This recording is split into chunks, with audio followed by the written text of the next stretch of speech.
महाराष्ट्र नवनिर्माण सेना आणि उद्धव बाळासाहेब ठाकरे यांचा पक्ष हे आता कुठेतरी एकत्र येतील अशा चर्चा जोरदार मागच्या काही महिन्यांपासून सुरू होत्या। या संदर्भातच बोलण्यासाठी गृहमंत्री योगेश कदम आपल्यासोबत आहेत। सर, ज्या पद्धतीने सध्या चर्चा सुरू आहेत, काय वाटतं तुम्हाला, हे खरंच असं होऊ शकतं का? नाही, हा तर आता त्यांचा वैयक्तिक निर्णय झाला। त्या दोघांनी एकत्र यावं न यावं हा त्यांचा निर्णय असेल। परंतु मला वाटतं महाराष्ट्राच्या मनामध्ये जे होतं ते महाराष्ट्राच्या जनतेने 2024च्या विधानसभेच्या निवडणुकीत दाखवून दिलेलं आहे। त्यामुळे महाराष्ट्राच्या जनतेच्या मनामध्ये आहे तेच होईल असं जर का ते वाक्य असेल तर मला वाटतं 2024ला जे विधानसभेच्या निवडणुकीत झालं तेच महानगरपालिकांच्या निवडणुकामध्ये होणार आहे। एकंदरीत स्वतःची खुर्ची वाचवण्यासाठी किंवा स्वतःला खुर्ची मिळवण्यासाठी वंदनीय बाळासाहेबांच्या विचारांची पायमल्ली करून काँग्रेससोबत जाणारी जी काही मंडळी आहेत ते कोणासोबतही जाऊ शकतात खुर्चीसाठी। त्यांना मराठी माणसांची काही देणं घेणं नाही, त्यांना हिंदुत्वाची काही पडलेली नाही, त्यांना जनतेची काही पडलेली नाही, फक्त स्वतःच्या खुर्चीकरिता चाललेली सगळी धडपड आहे। खरं तर 2014 2017 हे सगळे अनुभव तुम्हाला माहिती आहे, तुम्ही उद्धव ठाकरेंसोबत काम देखील केलेलं आहे। काय वाटतं तुम्हाला, पुन्हा एकदा ह्याच कित्ता गिरवला जाईल, ऐनवेळी येऊन पुन्हा एकदा पलटी मारण्याचा प्रकार जो मनसे अजूनही ताक फुंकून पित आहे असंच चित्र सध्या पाहायला मिळतं? तुम्हाला काय वाटतं? नाही बघा, म्हणजे मी पुन्हा एकदा तेच सांगेन की खुर्चीसाठी सर्वात जास्त धडपड करणारी व्यक्ती कोण असेल तर ती व्यक्ती आहे, मला कोणाचं नाव घ्यायचं नाही। परंतु आज युती करत असताना नक्की कुठल्या विचाराने आपण एकत्र येत आहे, मग तुम्ही वेगळे का झाला होतात त्याची कारणं सांगावी। ज्यावेळेस माननीय एकनाथ शिंदे साहेबांनी भाजपसोबत पुन्हा त्याचा निर्णय घेतला, आज शिवसेना पक्ष म्हणून आम्ही जेव्हा आमचा पक्ष आम्ही वाचवला, म्हणजे बाळासाहेबांचे विचार वाचवले, त्यावेळेला तुम्ही आमच्यावरती काय आरोप करत होतात की मग स्वतःच्या फायद्यासाठी युतीसाठी किंवा सत्तेसाठी आम्ही घेतलेला हा निर्णय होता, मग तुमचा हा निर्णय नक्की आता कशासाठी असणार आहे? मग ज्यावेळेला तुम्ही अगोदर एकत्र होतात मग तेव्हा तुम्ही काय वेगळे झाला होतात, मग आता तुम्ही वेगळे झाल्यानंतर पुन्हा तुम्ही एकत्र कशासाठी येत आहे? मग नक्की असं काय घडलं अचानक की तुम्हाला आता एकत्र यावं असं वाटतंय? सत्तेसाठीच ना? मग मला वाटतं विधानसभेच्या निवडणुकीमध्ये जो काही फटका उभाटायला बसलेला आहे तो महानगरपालिकेच्या निवडणुकीमध्ये बसू नये म्हणून स्वतःची खुर्ची वाचवण्याकरता हे सगळं चाललंय, मराठी माणसाच्या हिताकरता नाही।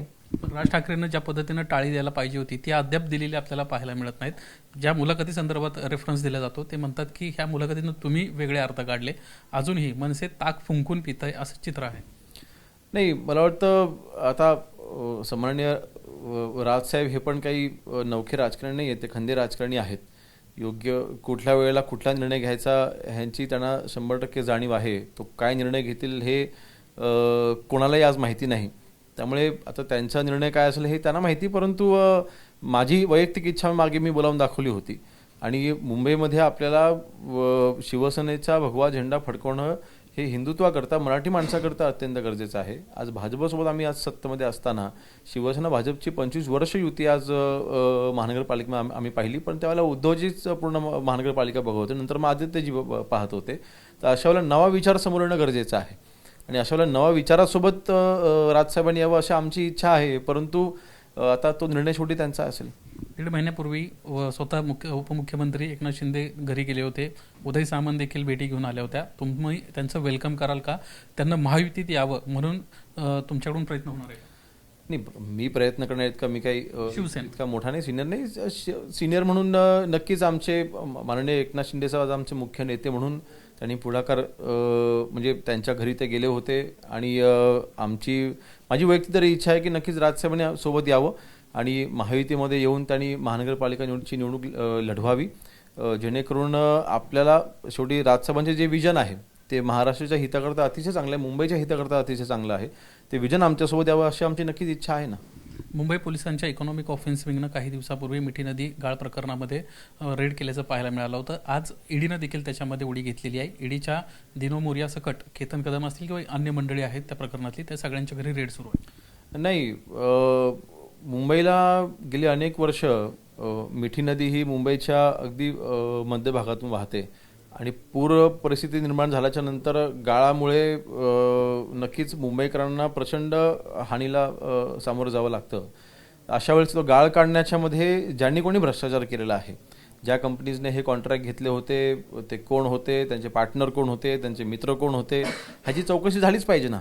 भ्रष्टाचार केला असेल, लोकांचे पैसे स्वतःच्या घशात घातले असतील तर ते बाहेर काढायची जबाबदारी आहेच आमची प्रशासन म्हणून.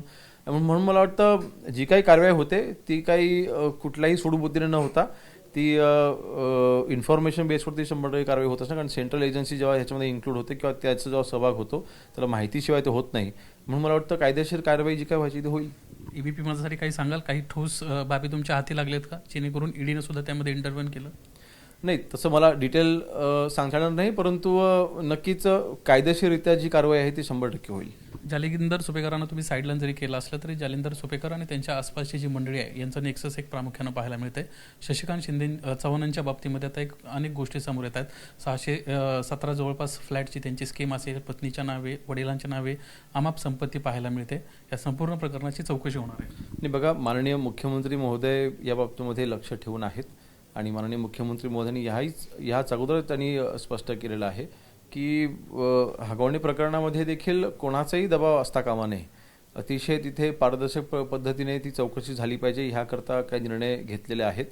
आणि निर्णय घेत असताना जर का कुठली ठोस माहिती जर का आमच्याकडे जर का आली तर नक्कीच त्याच्यावरती आम्ही कायदेशीर ही कारवाई करू ना. शिंगाडे नावाचे एक पदाधिकारी आहेत, खरं तर 4 महिन्यापूर्वी आपल्याकडे ते आल्या होत्या. मला वाटतं ही पहिलीच व्यक्ती असेल जी आपल्याकडून वापस गेलेली आहे.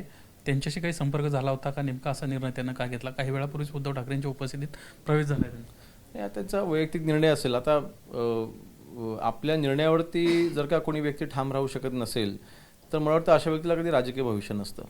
आणि बघा, शेवटी आम्ही एकत्र आलो ते एक विचाराने आम्ही एकत्र आलेलो आहोत. आम्ही काही फक्त आमचं वैयक्तिक हित पाहून कोणी एकत्र आलेलं नाही. एक विचार माननीय एकनाथ शिंदे साहेबांनी पुढे घेऊन जात असताना त्यांना साथ दिली पाहिजे, ह्याच उद्देशाने आम्ही सगळे एकत्र आलेलो आहोत. आणि आमच्याकडे जे कोणी येत आहेत, जे उभाटामधनं किंवा अन्य पक्षामधनं जे शिवसेनेमध्ये येत आहेत ते नक्कीच कोणी वैयक्तिक विचार करून नाही तर पक्षाच्या हिताकरता वंदनीय बाळासाहेबांना अपेक्षा असलेलं काम आमच्याकडनं होत आहे, शिंदे साहेबांकडनं होत आहे. आणि त्याला ताकद देण्याकरता एकत्र येतात. आता ही करायची कोणाला विचार जमले नसतील म्हणून करायची कोण गेले, करायची त्यांचा वैयक्तिक स्वार्थ असेल त्याच्यामध्ये. शेवटचा प्रश्न, पालिकेमध्ये, मुंबई महापालिकेमध्ये एकनाथ शिंदेच्या शिवसेना म्हणजे तुम्ही किती डोळ्यासमोर टार्गेट ठेवलं? नाही, आता अजून बघा, अजून जागा वाटप अजून व्हायचं आहे. किती सीटांवरती आम्ही निवडणुका लढवू हा निर्णय अजून व्हायचा आहे. परंतु नक्कीच्या मागच्या वेळी मला वाटतं 86च्या दरम्यान शिवसेनेचे नगरसेवक होते. त्यानंतर काही नगरसेवकांनी शिवसेनेमध्ये प्रवेश केला. तो आकडा जवळपास 100च्या दरम्यान गेला होता. त्यामुळे कमीत कमी 120 तरी नगरसेवक शिवसेनेचे निवडून आले पाहिजे असे आमचे प्रयत्न असतील. 96 जवळपास होते, 44 तुमच्याकडे आलेत, अजून किती येणार आहे? मला वाटतं निवडणुका डिक्लेअर होईपर्यंत जवळपास सगळेच येतील.